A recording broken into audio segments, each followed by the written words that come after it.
Well, Russia has invaded Ukraine and the military assault has continued throughout the day. Dozens of Ukrainians have reportedly been killed by Russian airstrikes and missile strikes. And the Ukrainian president has just ordered full military mobilization to counter the invasion. Explosions and sirens could be heard in major cities throughout Ukraine, including the capital, Kyiv. Russian President Vladimir Putin claims the attack is intended to protect civilians. World leaders are demanding Putin fully withdraw his troops from Ukraine, and the U.S. and other nations have enacted harsh sanctions against Russia. Putin is the aggressor.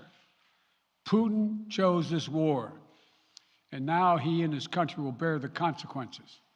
Today, I'm authorizing additional strong sanctions. The U.S. has now sanctioned Russian banks that hold $1 trillion in assets and has blocked 4 more major banks.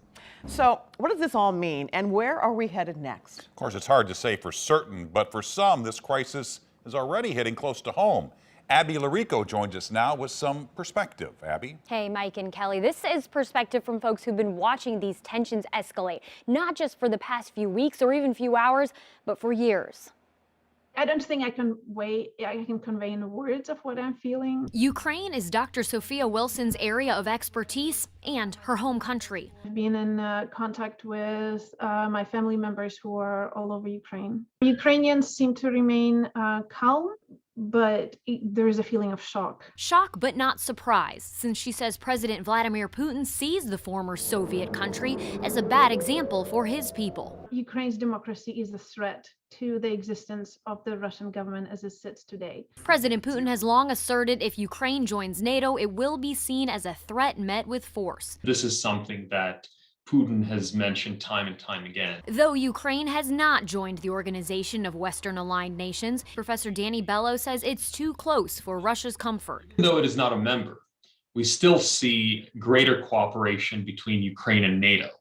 Everything from arms provision to Ukraine, as well as personnel training the Ukrainian army, of course, in an event of a Russian incursion. From Russia's perspective, the window of opportunity to act was getting smaller. Now, with Ukrainian citizens being urged to take up arms in their own self-defense and fleeing for safety, the impact is on all of Europe. And they set out for a destructive war. Dr. Wilson says one thing that didn't change overnight for her loved ones in Ukraine, their belief in democracy. And that's what we tell each other, what Ukrainians tell each other, is that the good will prevail.